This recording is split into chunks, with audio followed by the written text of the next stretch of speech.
Welcome everybody again to this course, which is being sponsored by Caulfield Shule, and we welcome people from everywhere. So if you would recall, in the first session we talked about Philo in the 1st century, the famous Middle Platonist, and his enormous contribution to getting this idea of Jewish philosophy off and running. I'll remind us again, Jewish philosophy, primarily a reactive exercise to the tremendous intellectual products that come out of the world around us, the philosophy being the discoveries of what we can know through the mind and through our rational speculations, logical and otherwise. And then in the second class we looked at the enormous contributions of Sa'adja Gaon in the 10th century, in the 900s, his embeddedness in the Kalam, which is Islamic philosophy, and how he was able to extract and adapt many of the major ideas to really found some important themes going forward in Jewish thought. And what people normally do when they discuss the journey of Jewish philosophy is that they tend to jump to the 12th century, to the 1100s, because we see the return of Western thought to Aristotle as a result of the writings of the ancient Greeks having been carried over by the Arab world, now coming into Europe, now meeting Christian Europe, and Aristotle makes a big return. So what often happens is that there's a little event that is skipped over, and I want to focus on that today because we're going to look at the 11th century, we're going to look at the 1000s, and this is really before we're going to get caught up in Aristotle and Aristotelianism and that whole journey that's going to take us in other directions in the next session. But today I want to look at the very, very important thinkers who are coming from an intellectual background, philosophically speaking, that we call Neoplatonism. Now, Neoplatonism is a brand name that we give to a whole range of thinkers from around about the 3rd century, from around about the 200s, almost for the next millennium. They would not have called themselves, of course, Neoplatonists. They would have called themselves Platonists. And let's remind ourselves of what the problem with Platonic thinking is if you're coming from the perspective of a revealed religion. If you're coming, remember that the whole exercise is to grapple with these two truth systems. On the one hand, philosophy is telling us what the mind can know, and religion is telling us what is revealed by the Word of God. And how do we reconcile these two?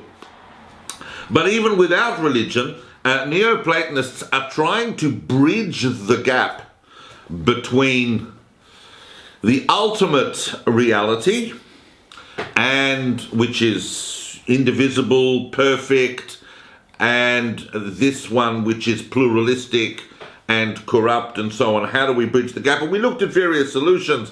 You know, we looked at the Middle Platonists. Philo's Logos is a classic example of an intermediary. So is Sa'adja's notion of the Kavod.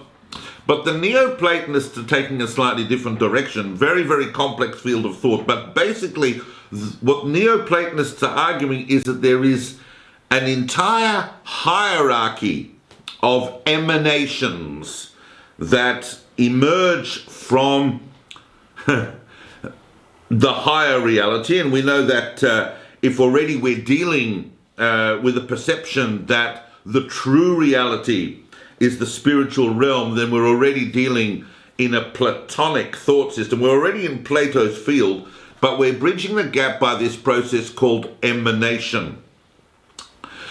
At the top of this tremendous hierarchy sits the One. And it has been remarked that where people have tried to say that the One is that God is the One, Neoplatonists would actually say that the number one, is actually God.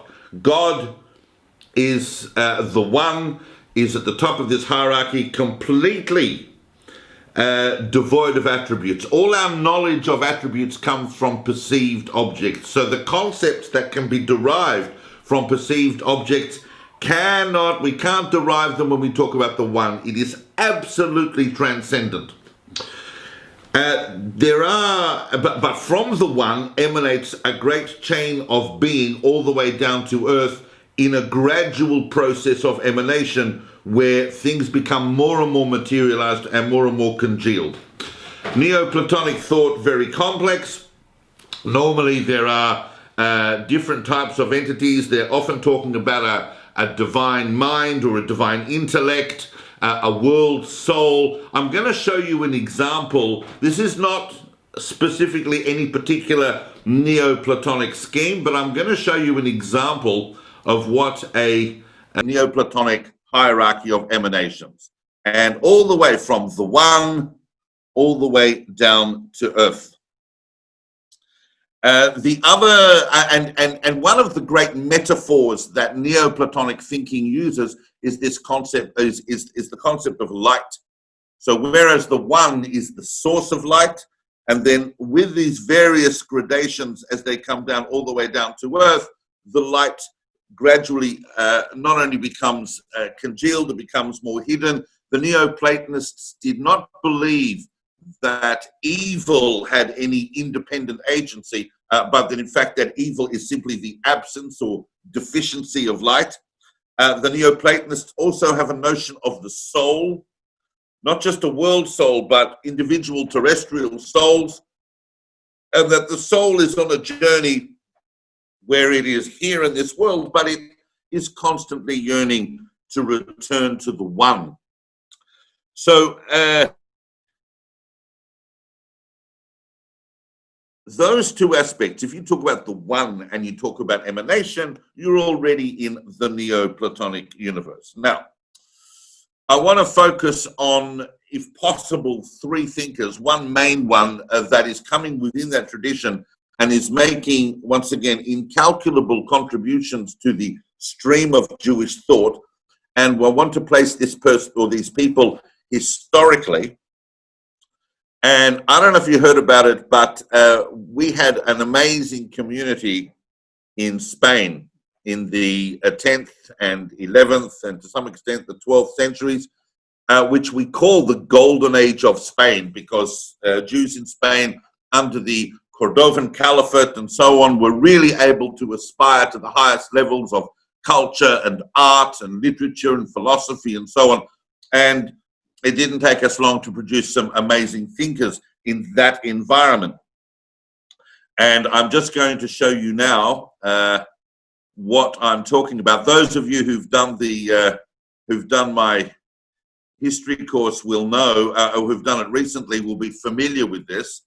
So let's look at this, and you can see the Golden Age of Spain is here, and I just want to embed these thinkers in their historical environment. And the first person I'm going to talk about, of course, is Shlomo ibn Gabirol. And you can see that Ibn Gabirol is living smack in the Golden Age of Spain. He really is a classic exemplar of that. He's a contemporary of Rabbeinu Gershom and Rashi, and to some extent the Rif, if we're talking about the great Rishonim of Spain. And if we get time, I'm going to talk about the other two, Bachya ibn Pakuda and Yehuda Halevi, who really come one after the other, and they are all, particularly Shlomo ibn Gabirol and Bachya ibn Pakuda, are examples, classic examples of Neoplatonic thought and how Neoplatonic thought emerges into Judaism. Now, I know that some of you are sitting here going, oh, but I'm Jewish and I have thoughts and I'm running around Platonism. What do I need to know about Neoplatonism? What has Neoplatonism done for me? But you'll see that in the ideas that we're going to discuss, particularly in relation to someone like Shlomo ibn Gabirol, that his insights and his attempt to synthesize Jewish thought with Neoplatonic thinking have had such an incredible influence that he's introduced concepts that we, for the last 1,000 years, have basically almost taken for granted within Jewish thought. to that in a moment about who he was. He born born in Malaga in Spain in the 11th century, and he was, of course, famously a poet. Shlomo ibn Gabirol, Yehuda Halevi, they're all poets. They're not just streets in Tel Aviv. They are actually incredible poets. Shlomo ibn Gabirol is regarded possibly as the most sublime of all the poets of the Golden Age of Spain. In fact, his most famous poem, called Keter Malchut, is in fact a huge philosophical Neoplatonic poem. Ibn Gabirol's biography is fascinating in itself, but where I want to take our starting point, philosophically speaking, is that he obviously immersed himself in the philosophy of the day. We have to understand about Neoplatonic thinking is that why is Neoplatonic thinking this kind of spiritual, almost mystical underpinning for philosophy, is because Islamic countries are now ruling over far greater territories than they were before, including parts of the world that are much more exposed to Eastern thinking. And this is why some of the ideas of Neoplatonic thought have great similarity with the East. But Shlomo ibn Gabirol grows up with that particular environment, and he's reading widely, and he is infused by Neoplatonic thinking. And as a young man, the first book I'm just going to look at quickly, and some people might say it's not strictly speaking philosophy, but I think it is. Sometimes, sometimes we have to remind ourselves that the purpose of philosophical thinking is not always to speculate about the big ideas out there, meaning the creation and the reality and all the different relations between objects and concepts and so on.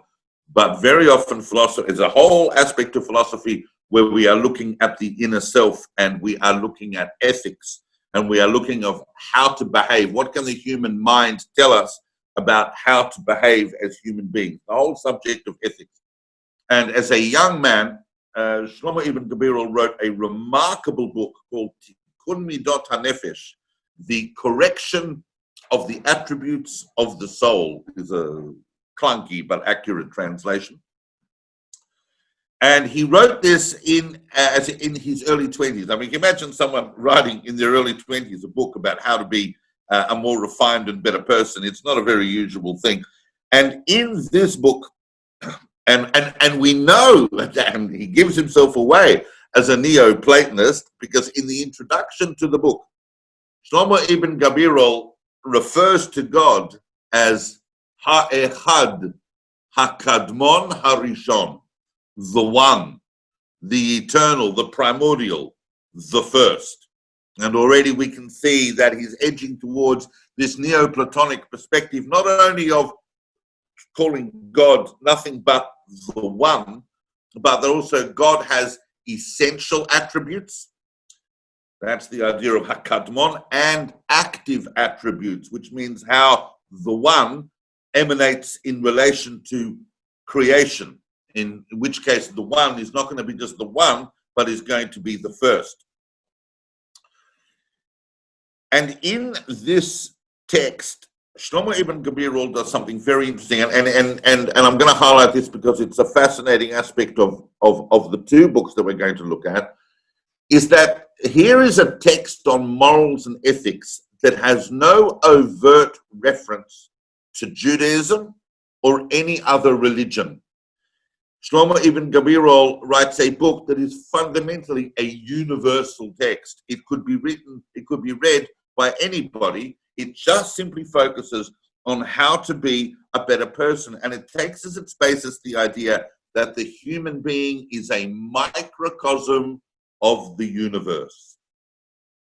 The human being is a microcosm of the universe. The universe is macro, and the human being is a micro reflection of that. Very, very big idea that's going to come again into Jewish thought later on, particularly in Kabbalistic thought. But he's taking this in a purely philosophical sense And what he wants us to do is he wants us to perfect the human through the things that make us human. And one of the things that is particular about being human, about being an animal in any sense, is the senses. The senses for him are not simply part of the natural world that we have to grapple with. The senses themselves are emblems of a perfect creation, and they have their true essence. And what we have to do as human beings is recover the true essence of how to use our senses, and each of the senses, sight, hearing, smell, taste, touch, are all connected, and he connects them all with about 20 or so different attributes, good and bad, that a person needs to perfect in order to uncover the true use of that sense. And I've got a graphic here I'm going to show you to demonstrate that. And he's showing, so if you can purify and reify each of these senses, you are restoring them to their absolute emblematic reflection of the universe, of the macrocosm, and you become, you are returning in a sense to your true essence. Because one of the things that, and you can see that each of these senses has an aspect to it, that positive and negative aspects, 4 attributes associated with each one. Because, as I said, one of the things that the Neoplatonists are very concerned with is this idea of the return of one's individual soul towards the one. And you don't do that by escaping from your senses. You do that by purifying your senses, by elevating them, by turning them into emblems of the true reality, the true spiritual reality. So he allies behavioral attributes to a notion of the underlying spiritual reality behind the universe. It's a very, very deep book, sometimes not always looked at in the ways that are given the weight that I think it has within Jewish thought. And he wrote that in his early 20s, and that's kind of unusual as well. But the main book I want to talk about today, and all of which is really by way of introduction, is an astonishing work, which for most of the last millennium, we did not know was written by a Jewish thinker. There was a Latin text that passed through the Middle Ages and beyond, called Fons Vitae, which means the source of life. And it wasn't until the 19th century that scholars such as Solomon Munk and others realized, through finding manuscripts and all of their research, unequivocally discovered that this Neoplatonic text called Fons Vitae, which was regarded by Christian and Muslim scholars right throughout the Middle Ages as a really classic and amazingly pure statement of Neoplatonic thought.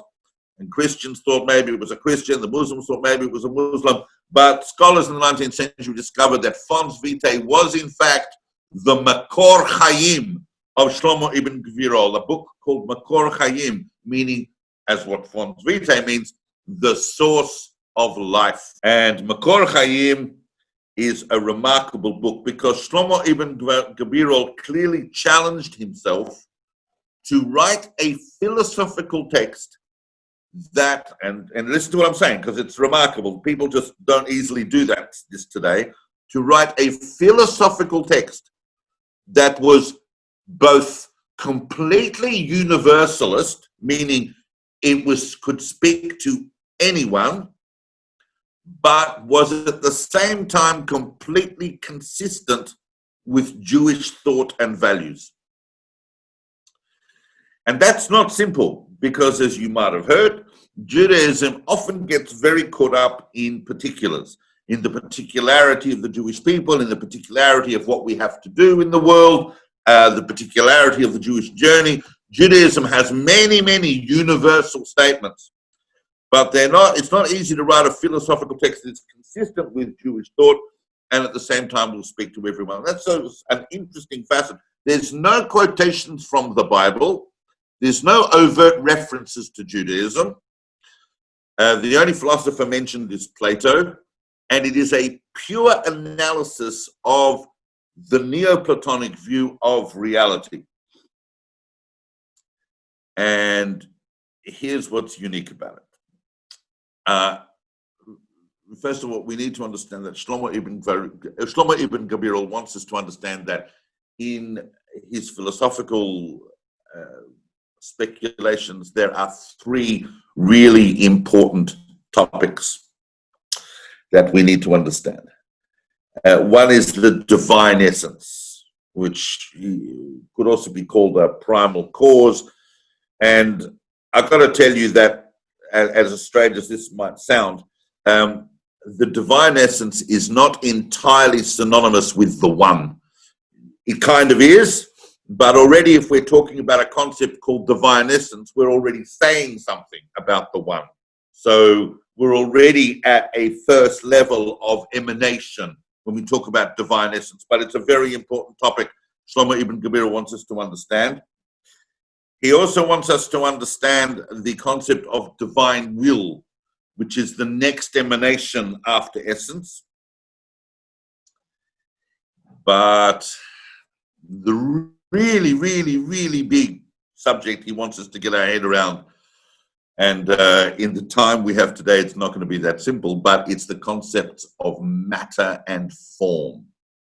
Everything in the universe is composed of matter and form. Now, you might come along and say, David, well, that's hardly new. We knew that. But for Shlomo ibn Gabirol takes this subject, takes this concept of everything in the universe is composed of matter and form. It's a fundamental dualism grappled with by Aristotle, by Plato. We looked at this in the first session. Where exactly you place the introduction of the concepts of matter and the concepts of form. Are they eternal? Where do they join? And so on. For Aristotle, for example, there is no mixing of matter and form except here. All the different levels of form only emerge in matter in this corporeal world. For Plato as well, matter and form do have some kind of sublime combinations, but they are only happening in relation to this particular reality. But for Shlomo ibn Gabirol, matter and form, he develops a thing that later scholars call universal hylomorphism, meaning that all of reality, matter, material, spiritual, everything, is really only one substance. And that substance is a combination of matter and form. Now, I'm going to show you a graph because I'm going to show you where that merging of matter and form come about. And it is, let's see. Now, matter and form are really two dual starting points for all of reality. And what holds them together is the divine will. The divine will, even before we get to the divine mind, the divine intellect, even before we arrive that in our scheme of emanation, divine will is combining form and matter. And as you can see here, and it's a complex graphic because, and you won't see this anywhere else, but I have distilled this idea from Makor Chaim, is that really, on another level, matter is a consequence of divine essence. It's divine essence that really creates matter, and divine will creates form. Divine will then holds matter and form together. And the entire chain of being is going to be gradations of the combinations of form and matter. Now, why is that important? That's important is because it is divine will or divine desire, as sometimes Shlomo ibn Gabirol wants us to understand it, that is holding matter and form together at every single level, which means that divine will is the permeating force behind everything in reality. It's not just the case that the divine will is up there and we're all consequences down here, but that divine will permeates all the way through reality, right down to every single conceivable object and entity in the universe is combined of form and matter, and that form and matter is held together by divine will.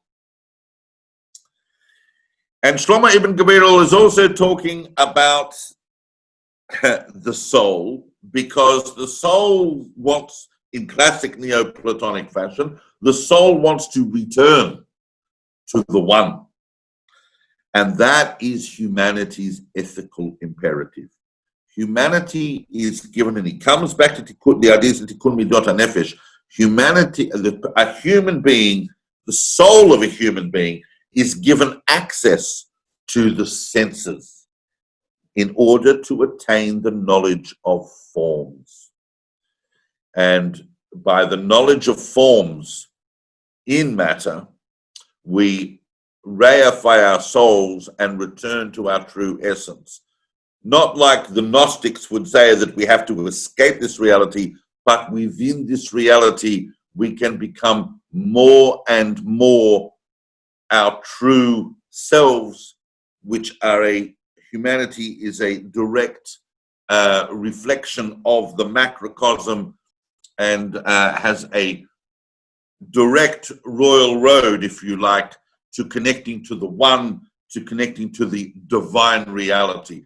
And we do that through our senses, through purifying our senses, through reflecting upon how the various senses of the human being can be conduits for that divine reality. So Makor Chaim is a very, very complex book.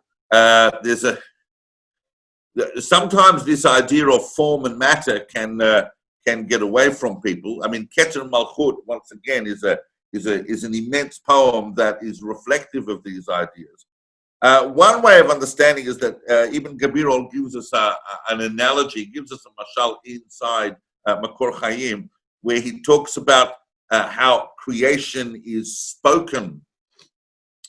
He doesn't refer to the biblical or Jewish thought idea about specifically about the universe being a creation of God, but he uses voice as an analogy, the divine speech, whereby, for example, the notion of voice would be matter, and the words and letters that form words would be the form, and the meaning of what's being said would be the resultant divine intellect, or the nous could be understood in relation to that combination of voice and words, or the sound patterns that are imposed on voice, the form coming into matter, deriving meaning.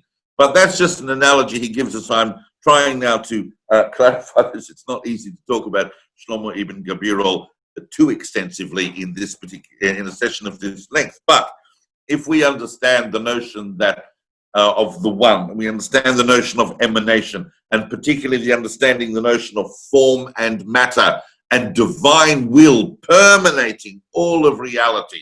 These are ideas that, and the more I see of Shlomo Ibn Gabirol, and as a student of Kabbalistic literature, I know that scholars are always saying, oh, Shlomo Ibn Gabirol didn't really influence the Kabbalah, but everywhere you look in Kabbalistic thought, you can see ideas that are reflective of Shlomo Ibn Gabirol's picture of the world. So Neoplatonism is really a very, very heavy influence inside Kabbalistic thought, and I don't need to tell an intelligent and good-looking audience like this just how pervasive and influential Kabbalistic literature is. I've got a few minutes. I'm going to talk about the next person I wanted to talk about because it's very, very interesting, and that is Bachya ibn Pakuda. And I'm just going to go back now for a second to, you can see Bachya ibn Pakuda, who's really sitting between Shlomo ibn Gabirol and Yehuda Halevi. I mean, as you can see, everything's about to change in Spain. I mean, Bachya is already living through the first Reconquista.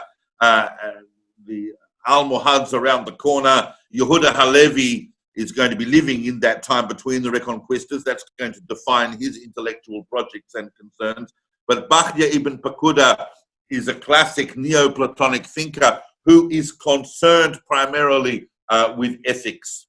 And that's what really makes someone, at the end of the day, a Jewish philosopher, is that at the end of the day, we live in this world, and how can we be better people? How can we create an inner self that is more reflective of the divine, that is a better person? And he writes a book, famous text, called Chovot Halvavot, The Duties of the Heart. Well, that's what it ended up being called in its Hebrew translation. He wrote it in Arabic. And he took a lot of the forms and styles there from similar literature in the Islamic world. That wasn't seen as an issue. They had some very, very high-level literary forms. He's concerned very much with the concept of the unity of God, meaning trying to abstract God from anything of the adjectives or attributes that we can say about the divine. And in doing so, he distinguishes between two different types of attributes, those which are essential, really where we can't talk about God at all, God's essential attributes, and active attributes, that is the way that God interacts with creation. This is a basic distinction that had already been made by Sa'adji Gaon, and how we can understand problems of anthropomorphism and descriptions of God, and how we can even talk about God and so on. What Bachya ibn Pakuda's great contribution was in Chovot Halvavot, in my humble opinion, is to take that perspective on the divine and relate it to the human being through the commandments of the Torah. The Torah has different types of commandments. It has commandments that are to do with how we relate or how we act, whether they are ritual commandments or social commandments. They involve us interacting with the world and other people. But there are also commandments that are purely internal. When the Torah says to you, don't bear a grudge, or don't take revenge, or don't lust after things, or don't hate people. These are internal emotional attributes of an individual that are still nevertheless commandments of the Torah. And Bachya ibn Pakuda, and listen carefully because this is remarkable, but Bachya ibn Pakuda gives us a tremendous insight.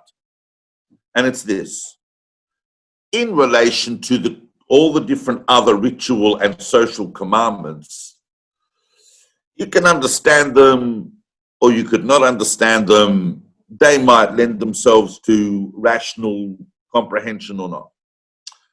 But all of the duties of the heart, all of the things that we need to do as human beings, and we are commanded to do by God, that involve internal processes, are all rooted in the intellect.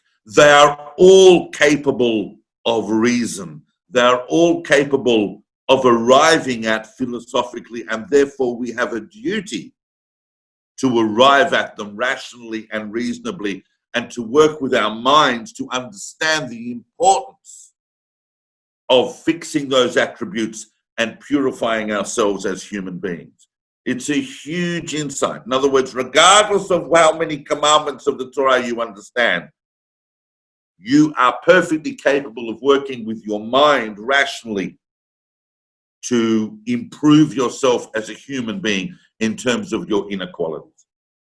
This is a huge insight. Chovot Halvavot it's an enormous text.